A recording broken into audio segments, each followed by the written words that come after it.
नमस्कार। भोजन संवाद में आपका स्वागत है, अभिनंदन है। आज हम करते हैं सप्ताह की बात। पूरे सप्ताह भर के राजनीतिक घटनाक्रमों का हम उसको विश्लेषण करते हैं और उसमें जुड़ते हैं देश भर से हमारे तमाम पत्रकार, बुद्धिजीवी सभी जुड़ते हैं। इस सप्ताह को हम कह सकते हैं कि आंदोलनात्मक ये सप्ताह के रूप में हम इसको याद कर सकते हैं।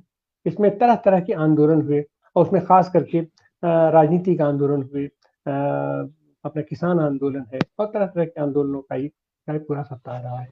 उसमें खास करके हम देखेंगे कि पंजाब के देखिए ये 13 तारीख को दिल्ली कूच किया हमारे किसानों ने और उनको आकर के हरियाणा बॉर्डर पर रोक दिया गया और तमाम ड्रोन से उनके ऊपर गोलाबारी की गई। पहली बार एक घटना हुई और आज ये सप्ताह के अंतिम दिन आज एक सुखद समाचार आया कि सुप्रीम कोर्ट ने उसमें हस्तक्षेप किया और उन्होंने कहा कि नहीं, आपको किसी का रास्ता रोकने का अधिकार नहीं है, आप उसको बॉर्डर को आप खाली कीजिए।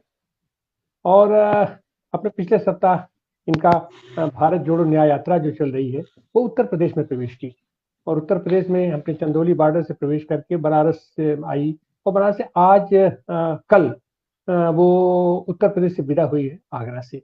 और आगरा में अखिलेश यादव, समाजवादी पार्टी के राष्ट्रीय अध्यक्ष अखिलेश यादव कल वहां पर उसमें शामिल हुए और अपार जनसमूह ने उसका स्वागत किया और एक तरीके से विदाई किया और आज वह यात्रा मध्य प्रदेश में प्रवेश कर गई। तो हम उस पर भी चर्चा करेंगे।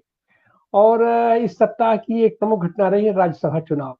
राज्यसभा चुनाव में जो सबसे बड़ी दिलचस्पी की बात है कि जहां पर निर्विरोध हो गया तो हो गया, उसमें उत्तर प्रदेश की राजनीति का एक निर्णायक मोड़ देने वाला साबित होने जा रहा है राज्यसभा का चुनाव। यहाँ पर 10 सीट है। 10 सीट में 7 सीट तो ये भारतीय जनता पार्टी का अपना कोटा है, विधायक हो जाते हैं और 3 सीट ये समाजवादी पार्टी 2 सीट जीत सकती है। समाजवादी पार्टी को अपनी तीसरी सीट जीतने के लिए उसको 3 विधायकों की आवश्यकता है अपने अपने गठबंधन से अलग। लेकिन इसमें भी अपना जिस तरीके से अभी यहाँ भागदौड़ मची हुई है और भाजपा खींचतान कर रही है, तो भाजपा ने अंतिम तौर पे 8वां कैंडिडेट खड़ा कर दिया। उनको 9 वोट की अतिरिक्त 9 वोट की उन्हें आवश्यकता है। तो इस तरीके से वह भी अपना खींचतान चल रहा है। कल उसमें क्या होगा, कैसे होगा, तो देखा जाता है। अच्छा, इसी बीच मोदी जी अपने संसदीय क्षेत्र वाराणसी में ये दौरा किए 2 दिन का। रविदास जयंती थी, रविदास के मौके पर, और अब उनकी नजर है रविदास कोटों पर, तरह तरह के अपना वो आयोजन करते रहते हैं उसका। और पिछले सप्ताह का एक और बहुत घटना रही है सतपाल मलिक साहब जिन्होंने सीधे खुलेआम अपना मोर्चा खोल दिया है मोदी जी के खिलाफ। और उसका परिणाम इतने दिनों बाद मिला है कि वो अभी फिलहाल वो अस्पताल में एडमिट हैं, लेकिन उनके तमाम जगहों पर छापे पड़े हैं और छापे में से जैसा बार बार कहते हैं कि हमारे कहीं से तुमको 4 कुर्ता और 4 पैजामा ज्यादा तुमको नहीं मिलेगा, लेकिन फिर भी उनको प्रताड़ित किया जा रहा है, मानसिक रूप से प्रताड़ित किया जा रहा है, आर्थिक रूप से प्रताड़ित किया जा रहा है। तो ये भी घटना पिछले सप्ताह की रही है। पिछले सप्ताह बनारस में का तो प्राण प्रतिष्ठा इन्होंने कर दिया, लेकिन उससे मामला चला नहीं, वो मामला फुस हो गया। तो अब ये ज्ञानवापी मस्जिद के ऊपर लगे हुए हैं और उसको इन प्रकार इसको हवा देने में लगे हुए हैं। आज उसमें भी एक प्रमुख जो ये घटनाक्रम हुआ है कि हाई कोर्ट ने मुस्लिम पक्ष की दलील को आज खारिज कर दिया है। अब अगर सुप्रीम कोर्ट जाएंगे तो अपना सुप्रीम कोर्ट से लेकर के लोअर कोर्ट तक उसकी यात्रा हो रही है, तो उस पर भी आज हम चर्चा करेंगे। और हम चर्चा करेंगे इस बीच चंडीगढ़ में बैलेट से चुनाव हुआ और वहाँ 26 वोट थे और उस 26 वोटों में भी तमाम धांधली करके इन लोगों ने अपने मेयर को ये अपोजिशन के आम आदमी पार्टी और ये कांग्रेस का ज्वाइंट वोट ज्यादा होता था, 20 हुआ करता था, लेकिन उसको इन्होंने अपना कैंसिल करवा करके इन प्रकार वहाँ किया और सुप्रीम कोर्ट की इसमें हस्तक्षेप की।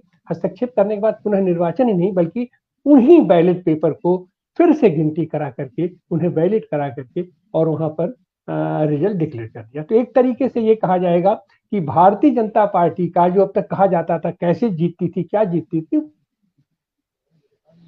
अपना खुल करके सामने आ गया और भारतीय जनता पार्टी तो नंगी हुई है कि ये लोग चुनाव जीतते नहीं है, ये वोटों की चोरी करते हैं वोटों की डकैती करते हैं। तो इस पर भी हम ये आज विचार करेंगे। उत्तर प्रदेश में एक लंबे अरसे के बाद भर्ती परीक्षा हुई, सिपाहियों की भर्ती परीक्षा हुई और उसमें फिर पेपर लीक हो गया, जिसके चलते लाखों लाख विद्यार्थी सड़कों पर दरबदर रहे 3 दिन 4 दिन तक। और फिर वो आंदोलनरत हैं, उनकी एक ही मांग है कि इसकी न्यायिक जांच कराई जाए, जो भी दोषी अधिकारी हैं उनको दंडित किया जाए और इसकी पुनः परीक्षा शीघ्र करा दिया जाए। लेकिन ये तो यहाँ होता ही रहता है, इन प्रकार। एक तो ये लोग वो विज्ञापन निकालते नहीं है, विज्ञापन निकालते हैं तो भर्ती नहीं होती है, भर्ती होती है तो कोर्ट के माध्यम से इधर उधर करके उसको ये लोग वो कर दिया करते हैं। तो एक ये हुआ। इस बीच उत्तर प्रदेश में ही एक महत्वपूर्ण रहा कि इंडिया गठबंधन का एक प्रमुख दल आरएलडी, ये जयंत चौधरी जी ने अपना मन बदला है। उनके दादाजी को भारत रत्न मिल गया, तो अब वो भी वहां पर कंफ्यूज है कि हम क्या करें क्या ना करें, क्योंकि उनको वहां पर ये कुछ मिलता हुआ दिखाई नहीं पड़ रहा है। इस बीच एक और घटना हुई है कि इंडिया गठबंधन के एक प्रमुख साथी नीतीश कुमार जी ने फिर इस बार पाला बदल करके और अपना चले गए भारतीय जनता पार्टी के साथ मिलकर के एनडीए का अंग बन के और उन्होंने सरकार बनाया। लेकिन वहां उनकी एक ही मांग थी कि लोकसभा के साथ ही विधानसभा का भी चुनाव करा दिया जाए, जो कि जिस पर भारतीय जनता पार्टी उस समय तो सहमत थी ला करके। लेकिन अभी जो घटनाक्रम चल रहा है उसमें ऐसा नहीं लग रहा है कि वो लोग उनको विधानसभा का चुनाव साथ कराएंगे अपना, क्योंकि 21 मार्च को वहां एमएलसी के चुनाव की चुनाव आयोग ने घोषणा कर दिया है। तो अपना चुनाव आयोग क्या है कैसे है, उसको लेकर के नीतीश कुमार भी बहुत ज्यादा आक्रोशित हैं और वो भी एक तरीके से फंस गए हैं अपना जयंत की तरीके से कि एक कहावत है भैया सांप छछूदर केरी कि अब न तो वो उधर जा सकते हैं न तो इधर जा सकते हैं। तो ऐसी हालत में इन सारी चीजों को पर हम लोग विश्लेषण करेंगे। आज हमारे साथ जुड़े हैं